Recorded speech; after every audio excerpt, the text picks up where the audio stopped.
അപ്പോൾ പിന്നെ fast food അപ്പം അത് ആ രീതിയിൽ ഫാസ്റ്റ് ഫുഡ് എന്ന് പറയുമ്പം ഉടനെ തയ്യാറായി കൊടുക്കുന്നത്. അതെ, ഓർഡർ ചെയ്തതിന് ശേഷം ഉണ്ടാക്കുന്ന. നൈറ്റ് സർവീസ് ഉണ്ട്? നൈറ്റ് ഉണ്ട്. എത്ര മണി വരെ? 12 മണി വരെ. 12 മണി വരെ. 12 മണി വരെ കുഴപ്പമില്ല ഇവിടെ? ഇല്ല, പ്രശ്നമില്ല. എത്ര മണിക്കാണ് തുറക്കുന്നത്? ഞങ്ങൾ 12 മണിയിൽ നിന്ന് 12 മണി വരെ. 12 തൊട്ട് 12 മണി വരെ 12 മണിക്കൂർ. 12 തൊട്ട് 12 മണി വരെ 12 മണിക്കൂർ. അതാണ് ഒരു പ്രത്യേകത അല്ലേ? അത് കൊള്ളാം. അപ്പം അതിനു മുമ്പ് എഴുന്നേക്കണമല്ലോ സ്റ്റാഫെല്ലാം? രാവിലെ 8 മണിക്ക് ഞങ്ങൾ സ്റ്റാർട്ട് ചെയ്തു. കിച്ചണിൽ വർക്കൊക്കെ 8 മണി, രാവിലെ 8 മണിക്ക് സ്റ്റാർട്ട് ചെയ്യും. 12 മണിയാകുമ്പോൾ റെഡിയാകും. 12 മണി കഴിഞ്ഞാൽ ലഞ്ച് സ്റ്റാർട്ട് ചെയ്യും. പിന്നെ അവർ വരും ഉച്ചക്ക് 3 മണിക്ക്. വൈകുന്നേരത്തെ ഷിഫ്റ്റ് അവർ. നമുക്ക് സാധാരണ ഏതെങ്കിലും ദിവസത്തിൻ്റെ പ്രത്യേകത ഉണ്ടോ? ഇന്ന ദിവസം കൂടുതൽ ആൾക്കാർ വരും, അങ്ങനെ എന്തെങ്കിലും പ്രത്യേകത ഉണ്ടോ ഇവിടെ റെസ്റ്റോറൻറ്റ്? ഞായറാഴ്ച ദിവസമോ? അത് പറയാൻ പറ്റില്ല, കാരണം ഇവിടെ ഒരു ഹൈവേ ആയതുകൊണ്ട് അങ്ങനെ ഒരു ഇത് പറയാൻ പറ്റത്തില്ല. എങ്കിലും നിങ്ങൾ എത്ര പേർക്കാണ് പ്രതീക്ഷിച്ച് പിന്നെ ഫുഡ് ഉണ്ടാക്കുന്നത്? ഞങ്ങളൊരു 200 പേര് 250 പേരെ പ്രതീക്ഷിക്കുന്നുണ്ട്. കാരണം ഇവിടെ ലേബർ തൊഴിലാളികൾ കുറച്ച് ഉണ്ട്. അവരെ പ്രതീക്ഷിച്ച് നമ്മൾ ഫുഡ് ഉണ്ടാക്കുന്നുണ്ട്. പിന്നെ വണ്ടി വിധമായ ടൂറിസ്റ്റുകളും വന്ന് ഉച്ച കഴിഞ്ഞാൽ പിന്നെ ഒരു വൈകുന്നേരം പിന്നെ ചായക്കുള്ള ദോശ, മസാല ചായ, ദോശ, ചെറിയ സ്നാക്സ്. വൈകുന്നേരം രാത്രി ആയെങ്കിൽ പിന്നെ കൂടുതൽ പോകുന്നത് എന്തൊക്കെ? രാത്രി ഫാസ്റ്റ് ഫുഡാണ്. ചിക്കനാണ് കൂടുതൽ ഇവിടെ. ചിക്കൻ എന്തൊക്കെയാണ്? ചിക്കൻ ടിക്ക ഉണ്ട്, ചിക്കൻ തന്തൂരി ഉണ്ട്, chicken chilli, butter chicken, ginger chicken, garlic chicken, paper chicken, അങ്ങനെ ചിക്കൻ്റെ ഒരുപാട്. പിന്നെ റൊട്ടികൾ, ചപ്പാത്തി, അതന്നെ പൊരിച്ച കോഴി, ഡ്രൈ ഫ്രൈ പൊരിച്ച കോഴി ഉണ്ട്, ഫ്രൈഡ് റൈസ്, നൂഡിൽസ്, ചൈനീസ് ഐറ്റംസും ചൈനീസ് ഐറ്റംസും ഉണ്ട്. ചൈനീസ് ഉണ്ട്. അത് ചെയ്യുന്നതാ? അതെല്ലാം ഉണ്ടല്ലോ നമ്മുടെ ജാർഖണ്ഡിലെ അവരാണ് അവർ ചെയ്തു തരും. ചൈനീസ് ഫുഡ് എല്ലാം ഉണ്ടോ? വേറെ രാജ്യങ്ങളിലെ ഇല്ല. ചൈനീസ് കഴിക്കാൻ ആര് വരും? ഉണ്ട്. ഇപ്പോഴത്തെ യുവാക്കള് ചൈനീസിന് അഡിക്റ്റ് അല്ലേ? യുവാക്കള് കൂടുതലും ഫ്രൈഡ് റൈസ്, നൂഡിൽസ്, അങ്ങനെയൊക്കെയാണ്. അപ്പം പിന്നെ ഇപ്പോൾ വീട്ടിലെ ഫാമിലിയെ കുറിച്ച് പറഞ്ഞില്ല. തൊട്ടടുത്ത് എത്ര കിലോമീറ്റർ ഉണ്ട്? 7 കിലോമീറ്റർ. 7 കിലോമീറ്റർ. പിന്നെ ആരൊക്കെയാണ്? ഭാര്യയുണ്ട്, 3 മക്കളുണ്ട്. ഒന്ന് ഭാര്യയുടെ പേര് ആബിദ എന്നാണ്.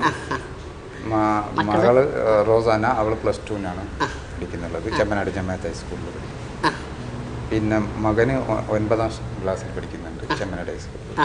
പിന്നെ ചെറിയൊരു മകളാണ്, അവള് 3ാം standard, Greenwood school, Palakkunnu. Daily വീട്ടിൽ പോകും? ഡെയിലി പോകും. 12 മണി കൂട്ടിയിട്ട് ഡെയിലി പോയി വരും. രാവിലെ 8 മണിക്ക്. അപ്പോൾ ഡെയിലി 12 മണിക്ക് പോയിട്ട് 8 മണിക്ക് വരാൻ കഴിയും? രാവിലെ വരും. എങ്ങനെ വാഹനമുണ്ടോ? വാഹനമുണ്ട്. എന്താ വാഹനം? 2 വീലർ ഉണ്ട്, പിന്നെ ഓമിനി കാറുണ്ട്. അപ്പോൾ എന്ത് വേണം പോയിട്ട് വരാം, പ്രശ്നമില്ല. എങ്ങനെ താങ്കൾ എങ്ങനെയാണ്? അപ്പം ആലുവ വരെ പോകണം? ആലുവ വരെ എന്തായാലും പോക്ക് നടക്കില്ല. ഫാമിലി, വൈഫ് നാട്ടില്, സൈറ ബാനു, ആലുവ. മകൻ ഒരു മകനുള്ളൂ, അവന് 3ൽ പഠിക്കണം. അവിടെ ആലുവ തന്നെ സ്കൂൾ, ക്രിസ്തവ മഹാളാലയം സ്കൂൾ. പിന്നെ ഉമ്മ, വാപ്പ എക്സ്പയറായി പോയി. അപ്പോൾ എല്ലാവരുമായിട്ടാണ് വീട്ടിൽ കഴിയുന്നത്? അതാ ഒന്നിച്ചാ കഴിയണം, അവരൊന്നിച്ച് ചെയ്യണം. പിന്നെ ഒരു സിസ്റ്റർ ഉണ്ട്, അതിനെ ഒരു 3 കിലോമീറ്റർ മുടിക്കല്ല് എന്ന് പറഞ്ഞ സ്ഥലത്താണ്. നേരത്തെ മുടിക്കല്ല് എന്ന് പറഞ്ഞ സ്ഥലത്താണ് കെട്ടിച്ചത്. അവർക്ക് 2 കുട്ടികളുണ്ട്, ഒരു പെൺകുച്ച, ഒരു ആൺകുച്ച. ചെറിയ കുടുംബം, സന്തുഷ്ട കുടുംബം. കൊള്ളാം. രണ്ടുപേരും ചെറിയ കുടുംബം, സന്തോഷ കുടുംബങ്ങളാണ്. അപ്പം പോയി വരാൻ പറ്റില്ല? ഇല്ല, ഞാൻ ആഴ്ചയിൽ 15 ദിവസം കൂടുമ്പോ പോക്കുള്ളൂ. പിന്നെ അതേമാതിരി വലിയ പരിപാടി ഉണ്ടെങ്കിൽ ഇവിടെ ഉണ്ടാവും, അല്ലാത്ത സമയത്ത് ഞാൻ നാട്ടിൽ പോയിട്ട് വരും. ഇവിടെ അബ്ദുറഹ്മാൻ നോക്കിയുള്ളൂ. അല്ലെങ്കിൽ ആഴ്ചയിലൊരിക്കൽ പോകും? ആഴ്ചയിലൊരിക്കൽ പോകും. ആഴ്ച അല്ലെങ്കിൽ 2 ആഴ്ച കൂടുമ്പോ അങ്ങനെയാണ് എൻ്റെ കാര്യങ്ങൾ. വാഹനം സ്വന്തം വാഹനമാണോ അതോ അല്ലാതെ? ഇല്ല, കമ്പനി വാഹനം തന്നെ ഉണ്ടല്ലോ. ഇത് ഞാൻ ബൈ ട്രെയിനാണ് പോണത്. ട്രെയിനിലാണ് പോകുന്നത്.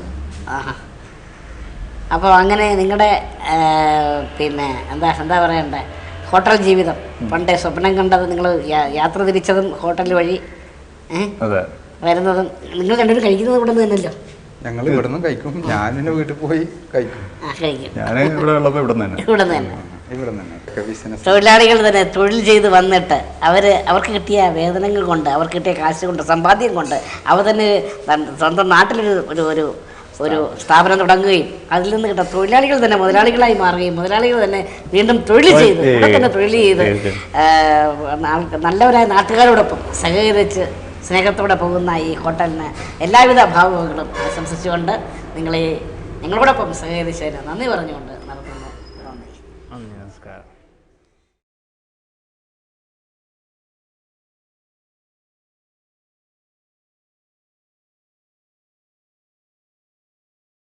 ഈ എപ്പിസോഡിലെ പ്രേക്ഷകരോടായുള്ള ചോദ്യം ചോദിക്കുകയാണ്. പ്രവാചകനായ മുഹമ്മദ് നബി ഏത് രാജ്യത്താണ് ജനിച്ചത്? ചോദ്യം ഒരിക്കൽ കൂടി. പ്രവാചകനായ മുഹമ്മദ് നബി ഏത് രാജ്യത്താണ് ജനിച്ചത്? ഉത്തരം അറിയിക്കേണ്ട ഫോൺ നമ്പർ ചുവടെ ചേർക്കുന്നു. നന്ദി, നമസ്കാരം. ഞങ്ങളെ വിളിക്കേണ്ട ഫോൺ നമ്പർ 0484231778 അല്ലെങ്കിൽ 83. ഫോൺ നമ്പർ ഒരിക്കൽ കൂടി 0484231778 അല്ലെങ്കിൽ 83.